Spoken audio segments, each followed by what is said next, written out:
Hi friends, good evening. आज 5.3 question का 5.3 exercise का फिफ्थ क्वेश्चन स्टार्ट कर रहा हूँ। आप लोग बुक देखें।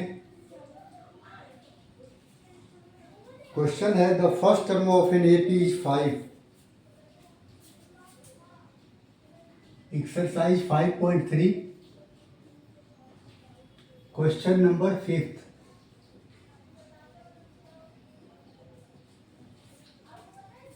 First term is 5. That means a equals to 5. Last term is 45. Comma लगाइए। ए एन को हम लास्ट टर्म कहते हैं और ये 45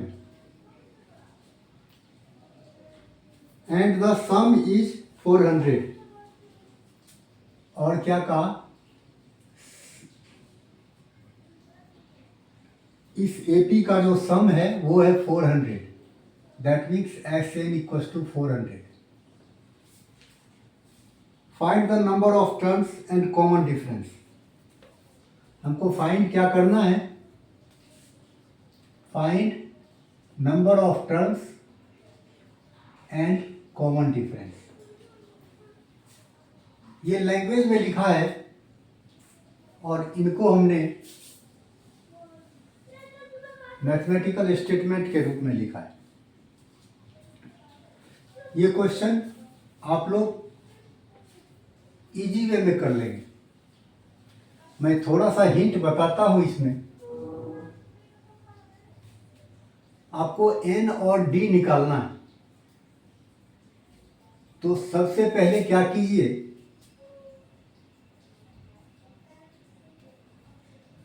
एस एन यूज कर लीजिए। एस एन यूज करने से क्या फायदा होगा कि n/2 a plus A N होगा। ए आपको 5 है और ए एन 45 है, तो n/2 केवल रह जाता है, जिससे क्या होगा, n निकल जाएगा। इससे n आ जाएगा। और जब n आ जाएगा तो फिर आप सेकेंड स्टेप में ए एन को यूज कीजिए। और इसमें अगर n की वैल्यू रख दोगे तो आपको a की वैल्यू है ही, d निकल जाएगा। तो n और d दोनों फाइंड आउट हो जाएगा। बहुत इजी क्वेश्चन है, आप लोग प्रैक्टिस कीजिए। अगर कोई प्रॉब्लम होगी तो हम देखेंगे। चलिए आते हैं सिक्स्थ पे।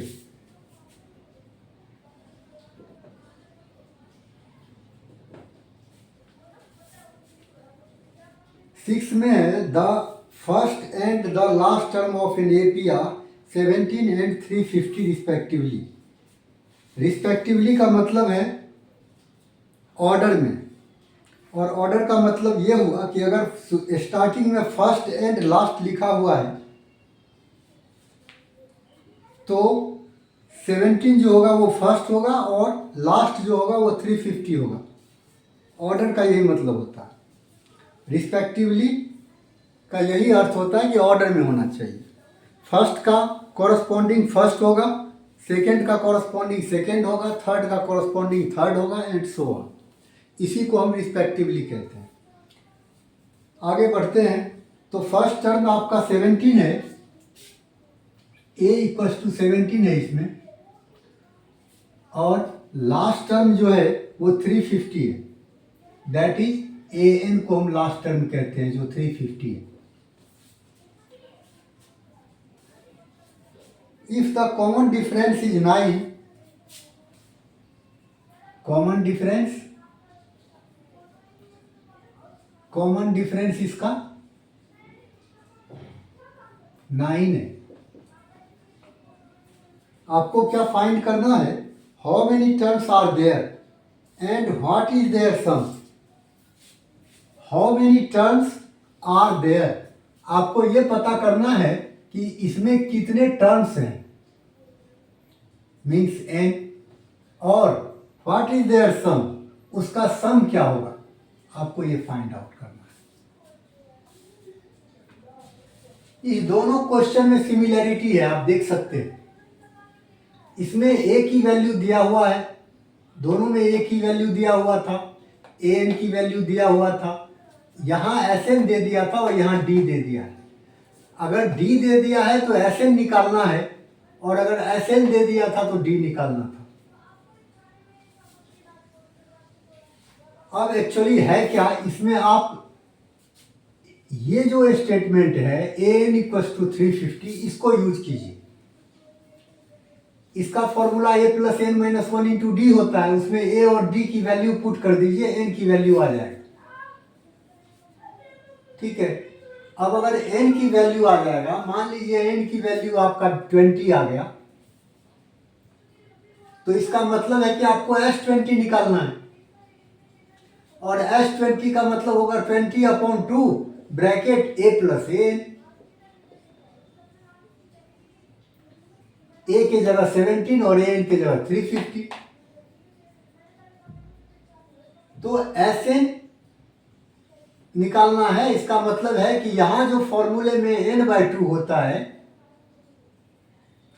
n के जगह सपोज कीजिए यहां एन लिख दे, n के जगह 20 पुट करना है, क्योंकि n की वैल्यू 20 आई। तो इससे जो n की वैल्यू आएगा, वो n की वैल्यू अगर इसमें पुट कर देंगे इसके फॉर्मूले में, तो हमारा Sn आ जाएगा। इस तरीके से आपका 6 भी क्लियर है, और मैं टाइम वेस्ट करना नहीं चाहूंगा, मैं केवल उसी क्वेश्चन को करवाऊंगा जिसको करवाना जरूरी समझूंगा, जो आप लोगों से कहीं ना कहीं मुझे मेरे मन में ये डाउट रहेगा कि बच्चे इस सवाल को नहीं कर पाएंगे, उसी सवाल को मैं करवाऊंगा। चलिए नेक्स्ट आते हैं 7th पे।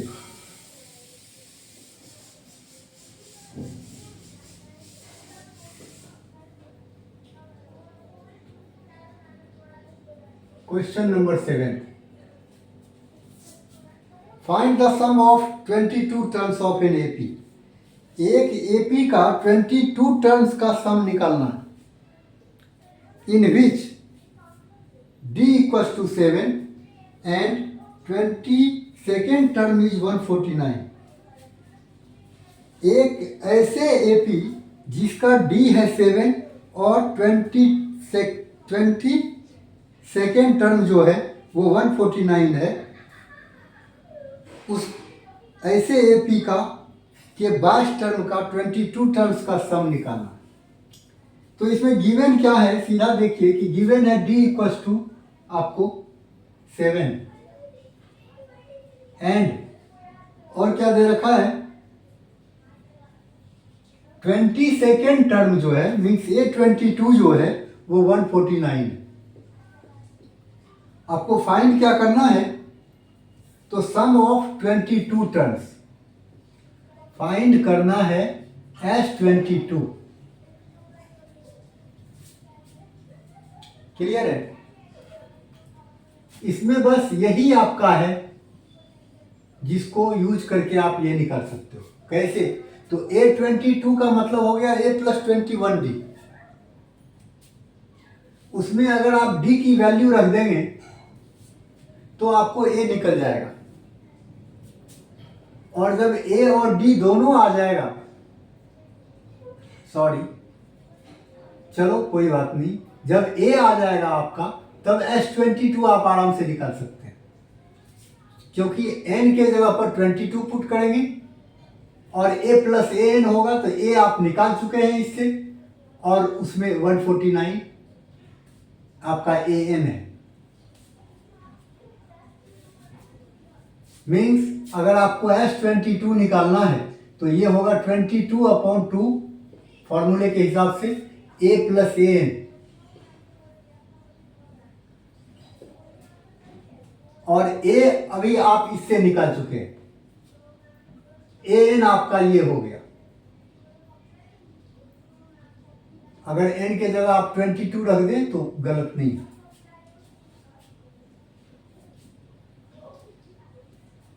A आप निकाल ही लेंगे, A22 आपका दे ही रखा है 149, इस पर वैल्यू सब्स्टिट्यूट कर दीजिए, S22 निकल जाएगा।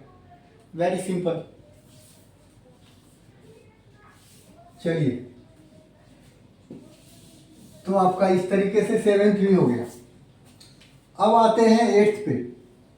Find the sum of first 51 terms of an AP whose second and third term are 14 and 18 respectively.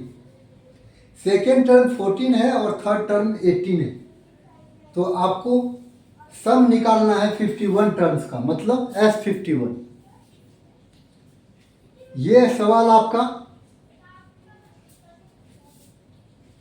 जैसे आपने 7th किया ठीक उसी तरीके से ये भी होगा। इसमें क्या है, 8th में सेकेंड टर्म का मतलब हो गया A2, ये गिवन है कितना 14, और थर्ड टर्म है 18, A3 है 18। फाइंड क्या करना है, S51, some of 51 terms.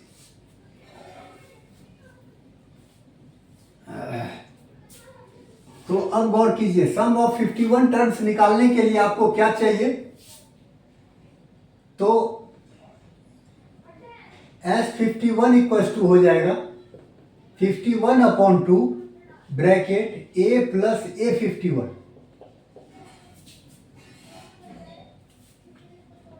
S51 अगर निकालना है तो 51/2 और A प्लस A51 होगा।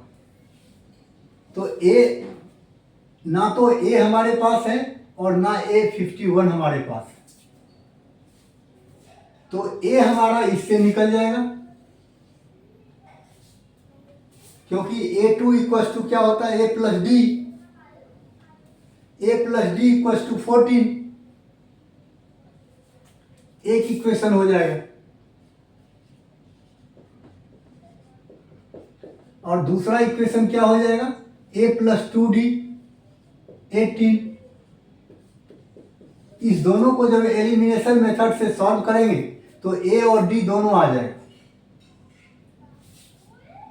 और जब A और D दोनों आ जाएगा तब क्या निकालना है आपको, A51 निकालना है। A51 हो जाएगा A प्लस 50D, इसमें A और D इस दोनों इक्वेशन से आ जाएगा, उसकी वैल्यू पुट कर दीजिए, A51 आ जाएगा। और जब A51 आ जाएगा, A निकल ही चुका है आपका, तो यहाँ पर वैल्यू पुट कर दीजिए, S51 आ जाएगा।